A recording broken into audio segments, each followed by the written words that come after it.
Hi, for those of you who don't know me, my name is Mirai. Welcome to my channel.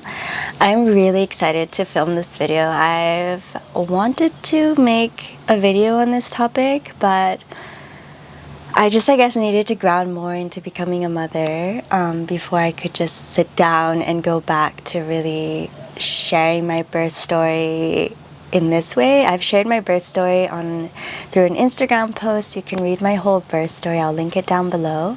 But I had the most magical home birth that I could have ever dreamed of having, and I really wanted to share what I did to prepare for my home birth. So like I said, if you want to read the full story of the actual day of going into labor and meeting my daughter for the first time, and just the 24 or 48 hours after my birth, you can read it all through my Instagram. Today I just really wanted to share about the things that helped me in preparation for the birth. I feel like everything you do before the birth is preparing you for the birth, the day, the major event itself.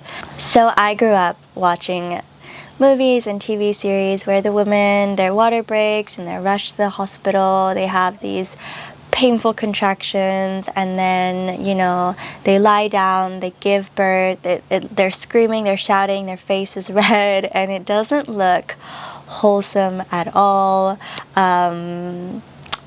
Of course, there's that sweet moment when they meet the baby, but yeah, all of it always felt really chaotic. And I was born through a C-section, so my mother's story of giving birth to me also was a very, honestly, traumatic one for her. And it was, you know, hearing about it never made me feel like, wow, I'm so excited to give birth. And my grandmother, she almost died giving birth to my aunt. And so just all the birth stories that I had heard were just a really scary and traumatic and negative, and you know, it really didn't sit well with me. Basically, my daughter's soul came to me way before I was pregnant, and I made a video on that, so I'll link that down below as well. But she was the one who told me about home births, and so one day she just, you know, I just had this vision where the word home birth and water birth were written in my mind's eye, and I had no idea about these things. Like I said, I grew up with all these stories, and so for me, I just thought births were done in a hospital, and you know, I wasn't planning on having kids anytime soon, so I really didn't know anything about the birthing process at all. Honestly, it's embarrassing how much I didn't know about the birthing process. And basically, when I saw that, I thought to myself, home birth, water birth, what's that? So I looked it up, and I found these incredible stories about giving birth at home that were so held and wholesome and safe and beautiful. And I was like, wow. That is how I want to give birth. And so when I found out I was pregnant with my daughter, I already knew that I was going to have a home birth. I knew that she wanted me to have a water birth. And so I just dived even deeper into my, I guess, studies and exposure into that world, into really understanding that birthing is a safe and natural process. And it's so bizarre that it's become the norm to go to the hospital, where people go when they're sick to give birth to life, to give birth that something that is so natural, something that is so primal and innate and beautiful and part of nature. It's only recently that births became hospitalized, but until recently, like my great grandmother, she gave birth at home, and that was so the norm. And so I just wanted to share about everything that helped me prepare for that big day, and what really helped me I guess, open myself up to that birth portal and really surrender to the birthing process and have a really beautiful, safe, magical birth of my dreams at home, and really having that magical water birth. So one of the things that I really did, especially this was after, so I had some morning sickness going on in the first trimester, but once I entered the second trimester, that's really when I started to, think about how I wanted to give birth at home and who I wanted to be there, and just really preparing my body for that journey. And so what I did was I devoted myself at least 30 minutes to 1 hour a day to preparing my body and myself and my mind and everything for that big day. And that meant, whether it was doing an online course on home birthing and natural birthing, whether it was doing prenatal yoga, whether it was journaling about all my beliefs and fears that I held around birth and rewriting those, and whatever it was, for me, I really wanted to dedicate 30 minutes to 1 hour every single day where I would spend time with myself and my baby, where we would really intentionally use that time to prepare for the big event. The other thing that I did, and I had an incredible midwife, and she would always say, the biggest chunk of the birthing process is actually before the birth. If you can do as much work as you can before the birth, the day itself will be easy and breezy. And so she always described it almost as if you're working through any blocks you have, or any fears you have that may interfere with the day of the birth itself. And it's honestly those fears or blocks, or those fears to the contractions, or fears about how life will look like when the baby comes, fears about how, things will change between you and your partner, like all these things.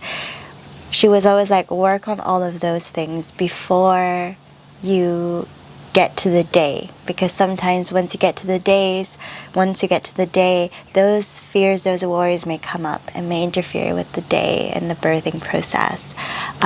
So one of the very big things that I did was I unpacked my own birth story. I really asked my mom what it was like. I really tried to connect to that newborn me of coming out into this world by C-section and not being able to meet my mom immediately, and being taken away from her and being separated from her, being taken away by strangers in this like fluorescent lighting and this cold and sterilized place, and coming out of the womb in this cocoon that was warm and dark and like a little nest, and coming out into this big old world and not even being able to see my mom immediately, and just coming back to that moment and really unpacking that story and unpacking any fears that I had about giving birth and not wanting to, of course, have the same experience that my mom did. And so I took time to just journal about my journey. I took time to talk about my birth story with my midwife, with my mother, and really process that, and process also how it was for my grandmother to give birth to my mother and to my aunt, and process that with them, and really bring healing and nourishment and wholeness, and hold that story as well. And so that was a really big key, I feel like, because those were some deep rooted stories within my cells and my body, that birthing was this really painful and traumatic moment and experience. But I basically took time to rewrite those narratives and tap into the possibility of a birth that was completely the opposite, one that was so safe, one that was all natural, one that was not painful, one that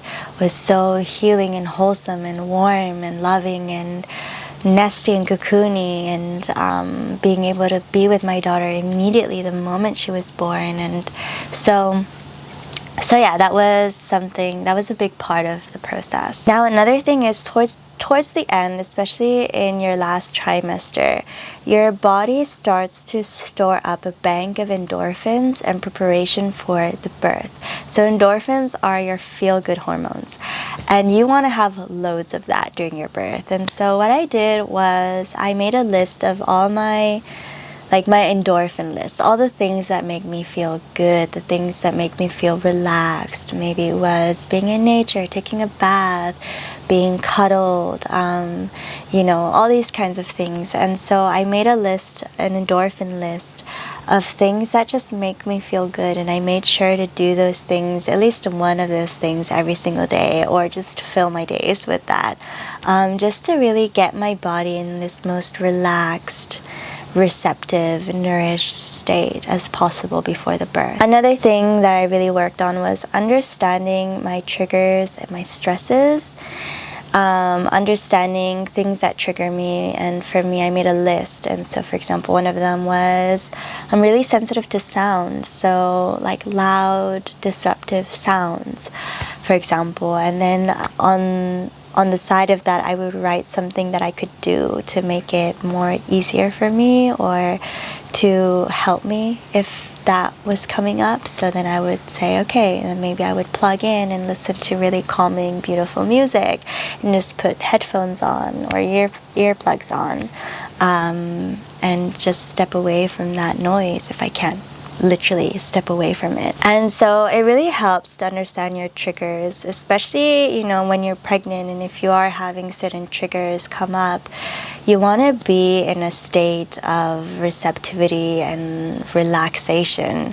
Like I said, your body is storing up the endorphins, so you don't want to be stressing your body out in any way. And so making that list of any potential triggers and stresses, and just really trying to find alternative ways to ease them, and take care of them. Another thing I did, I visualized heaps. I visualized, whenever, especially in the last trimester, I would visualize the perfect position that I wanted my daughter to be in for the birth. And so I would visualize it, and I would almost like communicate it to her. I'd be like, hey love, this is the position that I need you to be in for the day of the birth. And I would visualize it, and I would just communicate it to her. And I'd be like, look love, this is the most easiest position for you and for mama. So I would just have these moments of communication with her, and I would visualize this with her, or I would visualize just holding her with so much love, or I would sing to her, or I would just spend time connecting to her. But yeah, visualizing really helped. I felt like that really helped a lot. She was a bit in a breech position until quite later on. She turned perfectly, but towards the end. But yeah, I was visualizing a lot, and I also visualized my body. So I would also speak to my body, and I would send my body visualizations of how I needed to surrender and relax and expand and open, in preparation for the birth and for the day itself. I would visualize a lot, and I would also just communicate with her heaps and really get my daughter involved in the process, because I knew that that day was not about me, it was about her and me, and she was going through just as big of an initiation, maybe even bigger than me. And so for me, it was so important that I would involve her in all the steps, and I would check in with her, is this the way you want it? And of course, she was the one who told me she wanted the home birth, so I knew she really had like a specific way she wanted this birth to occur. And so yeah, I would just check in with her and be like, is this what do we want to eat after we give birth? Like, what do you want to receive from your mama's milk after you're born? And I would just talk to her, communicate, and spend time with her, and just really be with her as much as I could. Another thing is working through your fears. So what I really did, and what my midwife really would ask me to do, was to write down any fears I had around giving birth. And for me, I was really scared of tearing.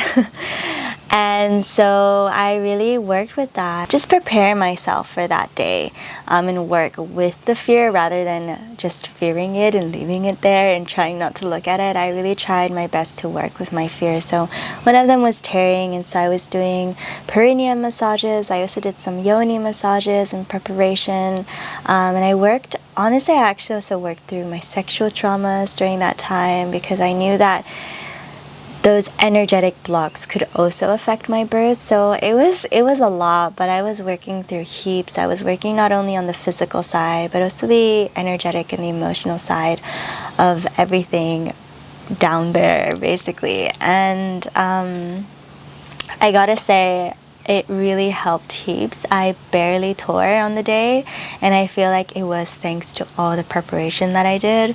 And so work through your fears, you know. If you're fearing about how things might change after the baby is born, or you're fearing that you won't have enough me time, try to find ways where you can rearrange things. Maybe you can find more help around you. Maybe you can ask your mother to come fly in and be where you are for 3 months, if she doesn't live close to you. Whatever it is, like, try to work with your fears and try to think out of the box about how you can facilitate and support any of your fears that you have, and support yourself during that process. You know, maybe another fear of yours is pain. For me, it was definitely, I was scared of feeling the pain of the contractions, but I really loved it because my midwife kept changing the word pain to intensity.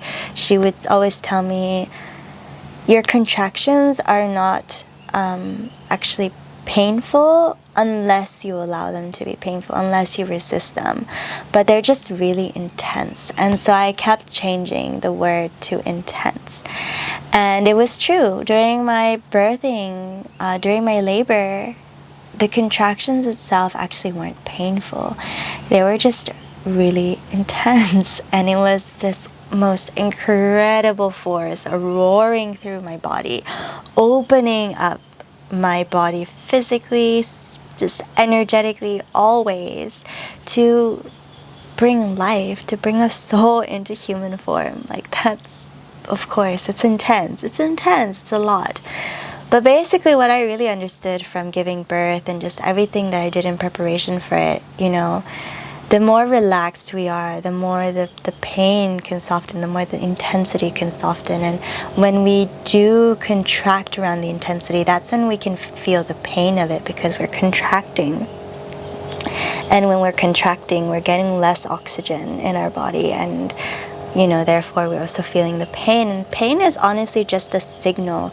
When we experience pain, it's our body telling us, beep, beep, beep, look over here, there's something happening that you need to take a look at.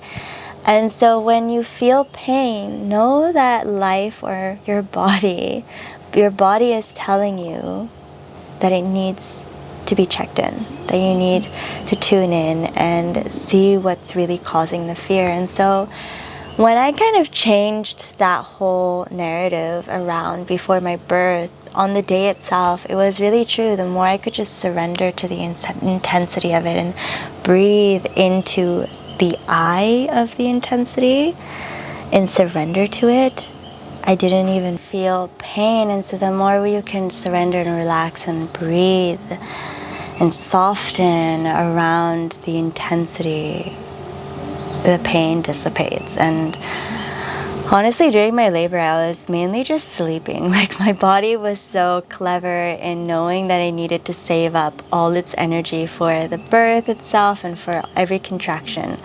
And so I was just lying in bed, and every time I would have a contraction, I would, you know, wake up, breathe through it, and then I would just literally, like, fall back asleep and wake up again, breathe through my contractions, and fall back asleep. And it was I'm so glad I gave birth at home, because it was in the space of feeling truly safe in my home, right? Like, I feel like if you were to give birth outside of your home, you would just be not as surrendered. A part of you would be on guard. I mean, think of it even just on a very, like, primal and animalistic point of view.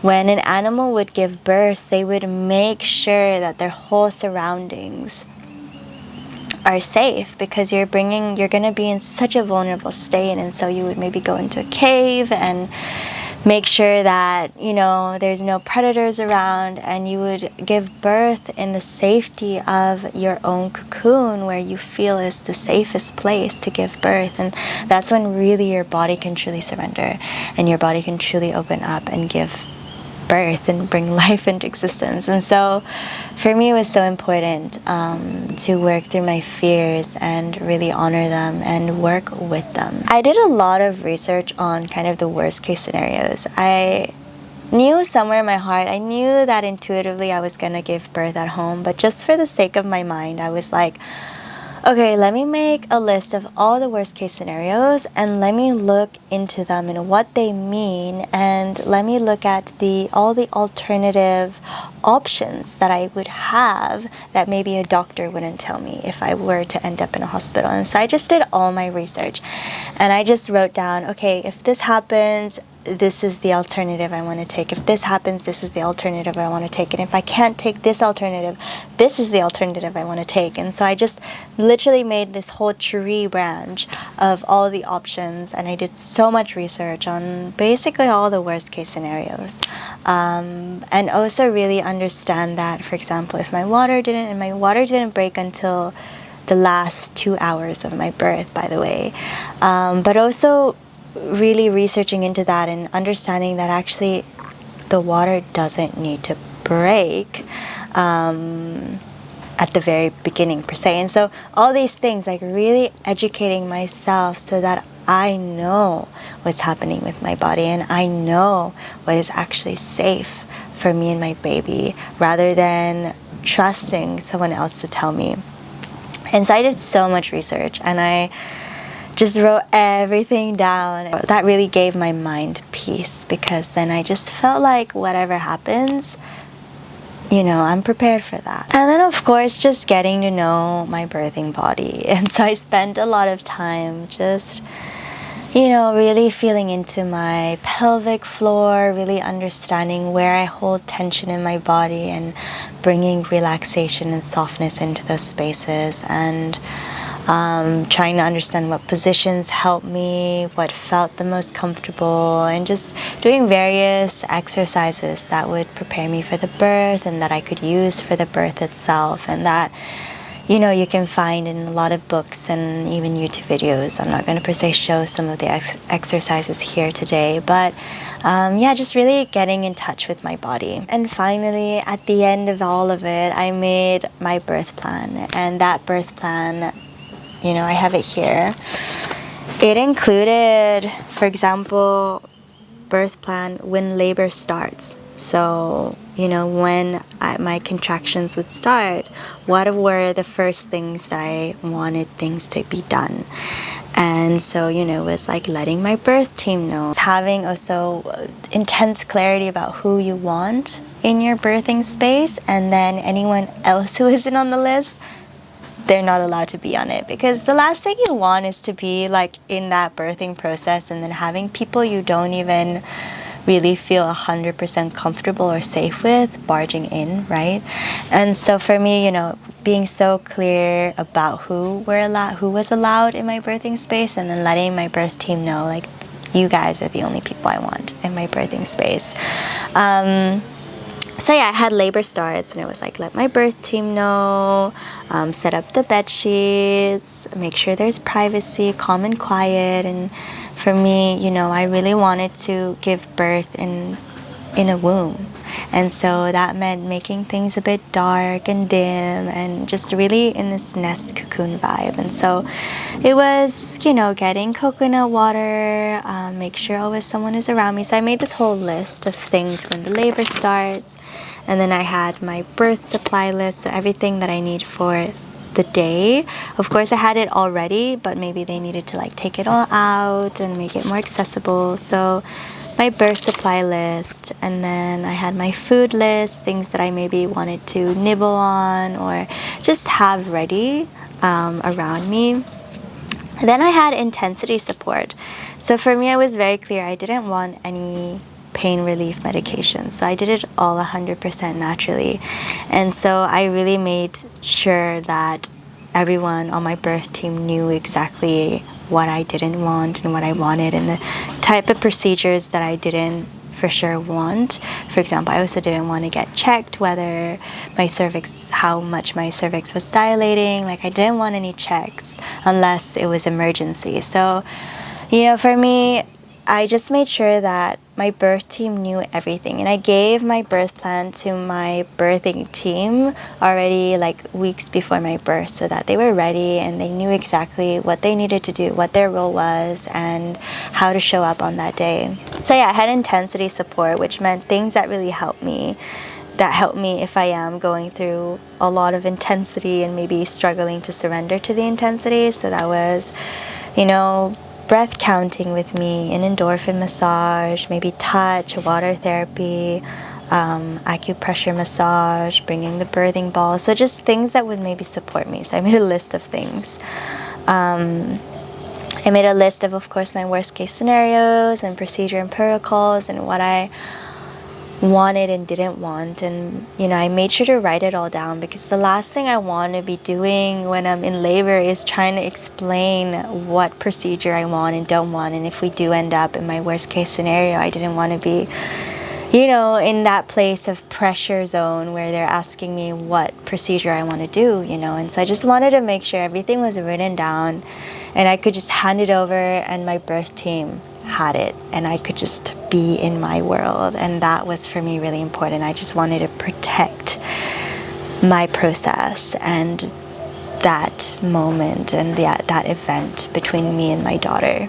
And then I had a page just about the birthing process itself. For example, I was like, prepare the bath, when I entered the last stages of pushing, place flowers around and light candles, play music, don't tell me when to push, let my body guide us, no episiotomy, which is where they cut the perineum a little bit to gain some more access. I didn't want any of that. So yeah, just things. And then I also had after the birth, a list of what I wanted after the birth, and that was don't clamp the umbilicus cord, and all these things. You can read it all in my birth story. But yeah, those were some of the things that honestly made my dream home birth possible. And I'm not going to go on too long because this video is already so long, but I really believe that we can change the world through gentle births, and the more people can become even just educated on the possibility that there's more to hospital birth, I really hope that more and more women will decide to give birth in the way that feels most empowering to them, where they know they're empowered choices. And so yeah, thank you so much for being here, and I hope to see you in my next video soon. Bye!